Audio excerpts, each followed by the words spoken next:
નમસ્કાર મિત્રો, આ ચેનલ પર લાંબા સમય પછી તમારા બધાનું ફરીથી ખૂબ ખૂબ સ્વાગત છે. અત્યાર સુધી તમે આ ચેનલ પર અલગ અલગ અવાજ સાંભળતા હતા, પણ હવેથી આ ચેનલ પર તમને મારો અવાજ સાંભળવા મળશે અને આવી જ ઉપયોગી માહિતી તમને રોજ મળતી રહેશે. એટલે જો ચેનલને સબસ્ક્રાઈબ ના કરી હોય તો અત્યારે જ કરી લેજો. આજના આ ખાસ વિડીયોમાં આપણે વાત કરીશું ગુજરાત સરકારની એક એવી યોજના વિશે જે મહિલાઓને પોતાના પગ પર ઊભા રહેવામાં મદદ કરે છે. જી હા, આપણે વાત કરી રહ્યા છીએ મહિલા સ્વાવલંબન યોજના વિશે.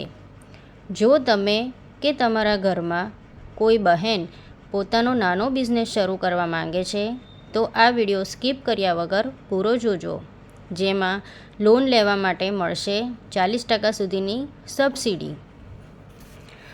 સૌથી પહેલાં એ સમજીએ કે આ યોજના શું છે.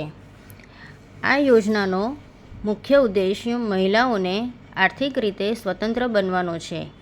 જો કોઈ મહિલા પોતાનો ગૃહ ઉદ્યોગ, કરિયાણાની દુકાન કે અન્ય કોઈ નાનો વ્યવસાય શરૂ કરવા માંગે છે તો તેઓને લોન આપવામાં આવે છે, જેથી તેઓને કોઈની ઉપર નિર્ભર ન રહેવું પડે. હવે વાત કરીએ આ યોજનાનો લાભ કોણ લઈ શકે. તો અરજદાર મહિલા ગુજરાતના વતની હોવા જોઈએ. મહિલાની ઉંમર 21થી 65 વર્ષની વચ્ચે હોવી જોઈએ.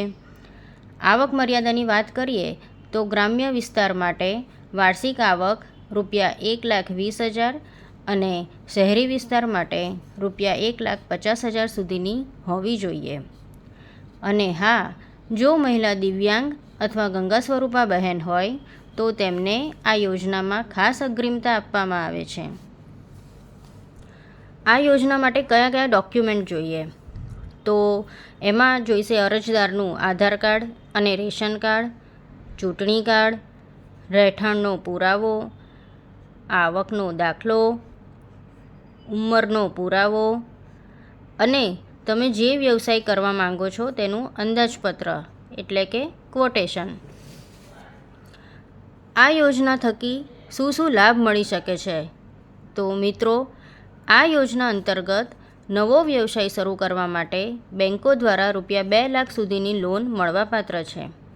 જેના પર સૌથી મોટી ખુશખબર એ છે કે આમાં બહેનોને સરકાર તરફથી સબસિડી એટલે કે આર્થિક સહાય પણ મળે છે.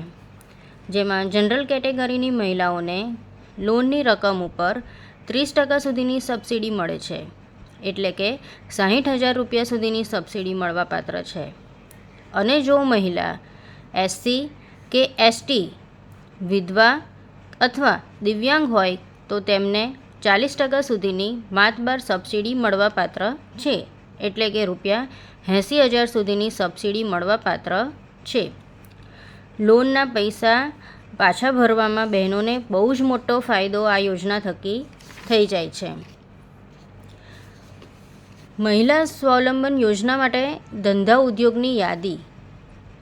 તો આ યોજના માટે અમુક ધંધા અને ઉદ્યોગો નક્કી કરેલા છે, જેના પર લોન લેવા માટે ભલામણ અને સબસિડી આપવામાં આવે છે, જે તમે સ્ક્રીન ઉપર જોઈ શકો છો.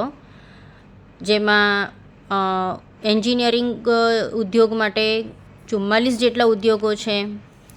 કેમિકલ અને સૌંદર્ય પ્રસાધન જેવા ઉદ્યોગો તમારે કરવા હોય તો એમાં અલગ અલગ 37 જાતના ઉદ્યોગો છે. ટેક્સટાઇલને લગતા 29 જેટલા ઉદ્યોગો છે. પેપર પ્રિન્ટિંગ, સ્ટેશનરી ઉદ્યોગ, એના અલગ અલગ જાતના 11 જેટલા ઉદ્યોગો છે. આમ બાકીના તમે સ્ક્રીન ઉપર જોઈ શકો છો. આમ કુલ 17 જેટલા અલગ અલગ ઉદ્યોગ વિભાગમાંથી કુલ 307 જેટલા ઉદ્યોગો માટેની સબસિડી આપવામાં આવે છે. હવે આપણે જોઈશું કે આ યોજના માટેનું ફોર્મ ક્યાં ભરવું. આ યોજનાનું ફોર્મ ભરવા માટે આજે જ આપના જિલ્લાની મહિલા અને બાળ અધિકારીશ્રીની કચેરીનો સંપર્ક કરો.